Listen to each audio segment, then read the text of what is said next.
పని పాతాళం లేకంట 6 నెలల్లో సర్కారు పైన ప్రజలకు మస్తు వ్యతిరేకత వచ్చింది. రేవంత్ రెడ్డి మొత్తం అసమర్థ పాలన చేస్తుండు. 100% మళ్ళీ బీఆర్ఎస్ పార్టీ అధికారంలోకి వస్తుందట. చిలకజ్యోతి అని చెప్తుండే ఈయన. 10 స్థానాలలో ఉప ఎన్నికలు తథ్యం. కాంగ్రెస్ పని అంతా అయిపోయింది.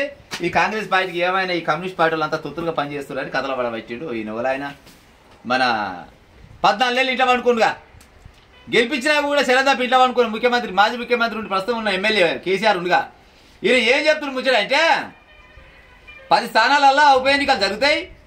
కాంగ్రెస్ పని అయిపోయింది. మొత్తం ఇప్పుడు ఈ 14 నెలల మొత్తం ఆగమాగం ఉన్నది. ఏమంతా ఏం పరిపాలన పాడైపోయి చేస్తలేదని అంటుంది.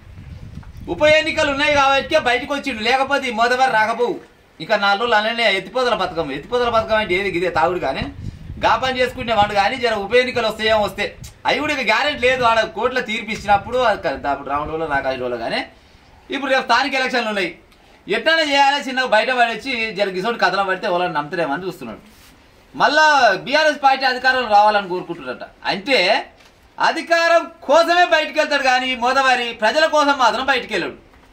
ఏమన్నా సిగ్గు శరము లజ్జ ఉండాలి పెద్ద మనిషి. 14 నెలల నుంచి నేను గెలిపించిన పాపానికి ఒక్కనాడన్న అసెంబ్లీలో అడిగి పెట్టలేదు. ఇంకా లజ్జ తప్పిన ముచ్చట చెప్పమంటే ఇంతింత పొడుగు అంతంత పొడుగు చెప్తున్నావు. ఎందుకు వస్తలే వెంటనే నన్ను ఒడగొట్టు. మరి నిన్ను ఒడగొట్టిరంటే మరి నువ్వు ఆయమైన పిల్లగాని అయితే ఎందుకు గెలిపేపోదురు అంతే. అది ఎప్పుడు ఒకడే గెలుస్తాడా? కొన్ని రోజులు అతకాలం కొన్ని రోజులు కోడల కాలం అని ఉత్తనే అన్నారు. అంటే గెలిపిస్తేనే అసెంబ్లీలో అడుగు పెడతావు, లేకపోతే అడుగు పెట్టవు. ఇక ఇప్పుడు చెప్తావు ఆ 14 నెలల కాంగ్రెస్ పార్టీ మొత్తం ఆగ వాడి చేస్తుంది. ఈయన ఏముంది పిల్లగాడు మంచిగా ఇళ్ళకి వెనకంగా ముగ్గులు వేసుకొచ్చా అన్నట్టు ఈయన మంచిగా అలికిపోయినట్ట వీళ్ళంతా ఆగం చేసుకొస్తున్నారట. ఈయన చెప్తాడు ముచ్చట.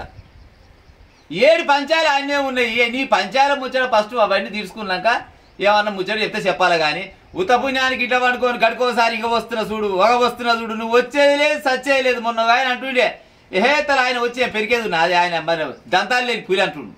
నిజంగా దంతాలు ఉన్నాయో ఊసిపోయినాయో అది దేవునికి ఎరక నీకెరక మాకేమెరక పడే కానీ నువ్వు ఏమైనా ఇంటికి పరిమితం కావాల్సిందే కానీ జనాలకైతే పరిమితం కావు. నువ్వు ఇంతంత పొడుగు మాట్లాడుతావు. మొన్న ఎంపీ ఎలక్షన్ జరిగినాయి. ఎంపీ ఎలక్షన్లలో ఎన్ని గెలిచినావు? 0.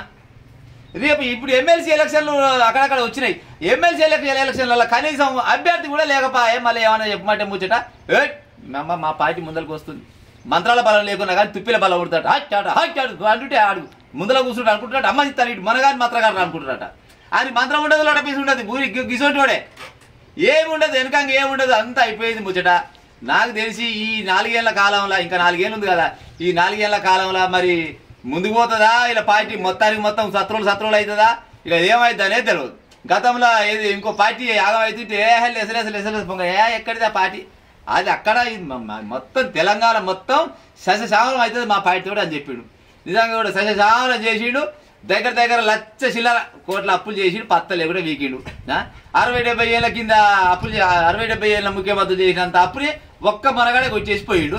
ఇక ఇవాళ చెప్తాడు నేను ఏం చేసినా రానున్నది మొత్తం ఏది మన బీఆర్ఎస్ పార్టీ.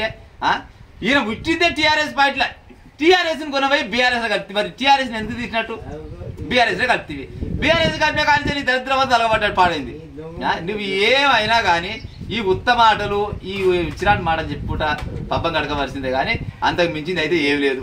ఈ నీకు దాదాపుగా జనాలు అనుకున్న ముచ్చట ఏంటంటే ఉప ఎన్నికలు ఉన్నాయనే వస్తున్నావా లేకపోతే జనాలలో ఇప్పుడు ప్రతిపక్ష నేతగా ఉండి దగ్గర 25-30 ఎమ్మెల్యేలు ఉండరు. 35 ఉండే కానీ మరి నిలమాన అక్కడెక్కడ పోయారు కదా.